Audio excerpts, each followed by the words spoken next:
Hello everyone, I'm meteorologist Charlie Ironmonger. Thank you so much for joining me today for your 2 p.m. news and weather update from the First Alert Desk. Now we've got news out of Lenoir County where 2 people are now behind bars facing charges after police say they were caught on camera stealing AC parts.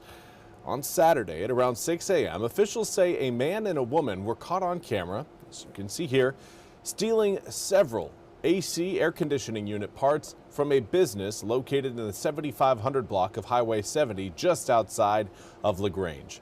Now, the business owners contacted the Lenoir County Sheriff's Office to report the theft and provided photographs of the suspects. Using newly acquired technology equipment, detectives were able to identify both the vehicle involved and the 2 suspects. The suspects were identified as 53-year-old Jonathan Howell of Goldsboro and 51-year-old Lisa Gross of Goldsboro. Now on Sunday, deputies with the Wayne County Sheriff's Office found the suspects on Berkeley Boulevard in Goldsboro and took them into custody. Both Howell and Gross were charged with 6 counts of felony larceny and 6 counts of felony conspiracy.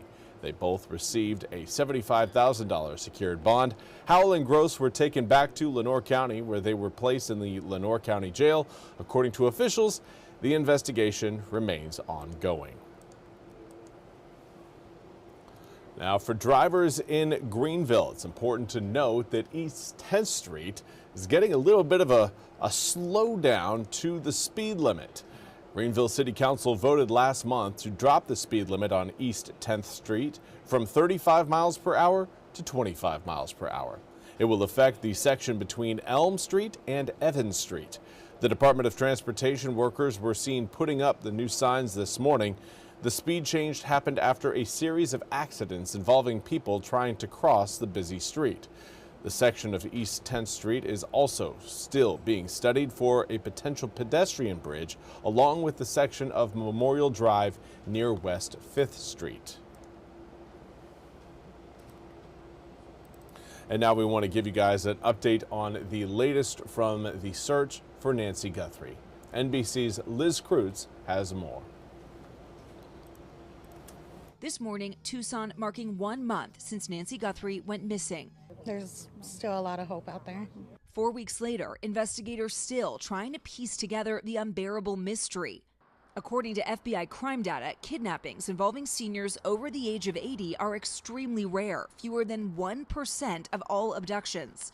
Investigators continue to work several leads, including the thousands of hours of footage amassed, like that Ring camera video obtained by Fox News Digital showing a car driving past a home 2.5 miles away around the time Nancy Guthrie was abducted.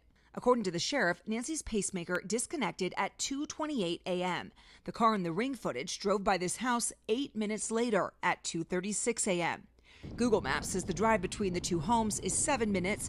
We did it ourselves, and it took us just over 6 minutes. The abductors have probably burned all their clothes. They've got rid of the car, but they can't get rid of video evidence that's in a neighbor's house, and that's a couple of miles away. So that's good. That's good evidence.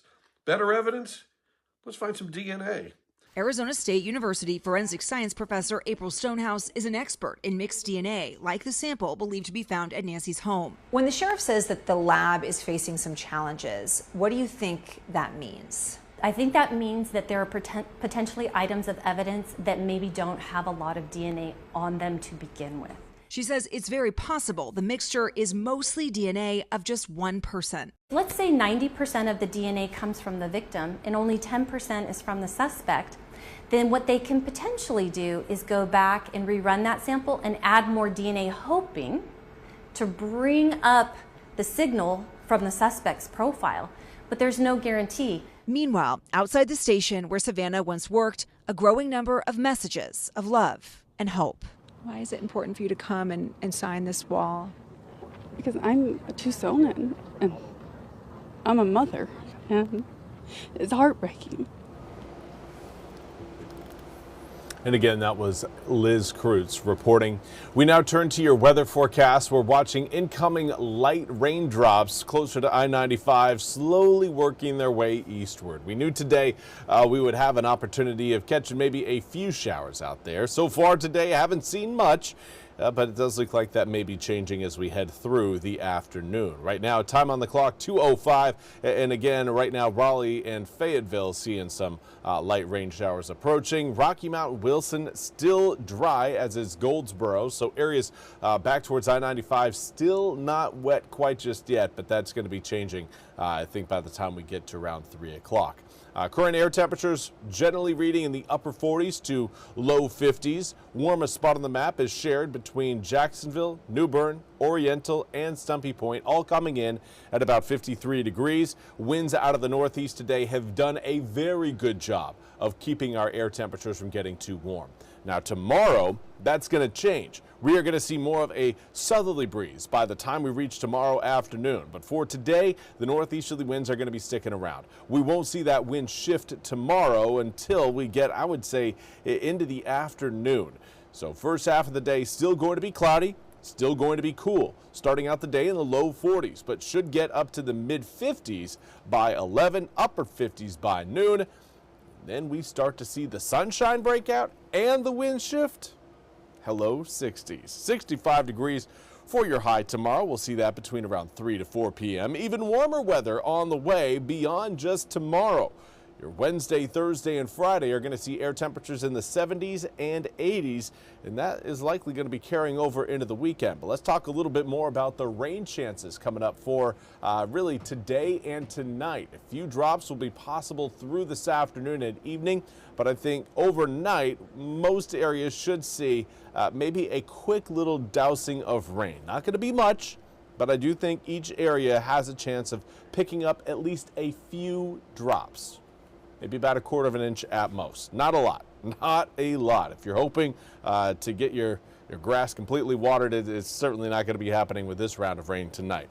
For tomorrow, looking again at clearer skies, a little bit of cloudiness in the morning will slowly start to fade in the afternoon, giving us some peaks of sunshine. We'll see more sun as it rolls in on Wednesday. Here's kind of a zoomed out look of exactly what's going on across the country, and it's just a series of low pressure systems that are slowly converging on the east coast of the U.S. Now that area of high pressure you're seeing back towards Texas, that is going to be fading. So our opportunity for completely sunny skies is going to be going away so long as we maintain at least some of those areas of low pressure moving by over the next several days. Now the area of high pressure on Wednesday is going to be back behind our next frontal system, so won't have any sort of big impact on us. What we will see though is air temperatures rise due to the southwesterly wind flow brought in by that area of low pressure over Oklahoma and Kansas. That will carry our temps into the upper 70s on both Wednesday and Thursday, low 80s on Friday and Saturday,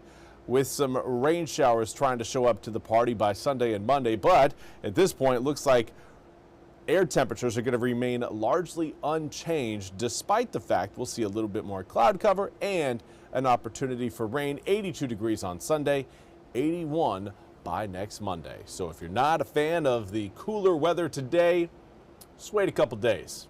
You'll be seeing something completely different by the time we get to the tail end of this week. Well, that's all we have time for today's 2 p.m. news and weather update from the First Alert Desk. I want to thank you all so much for joining me. We'll be back with more news and weather coming up at the top of the hour. Until then, have a fantastic rest of your Monday.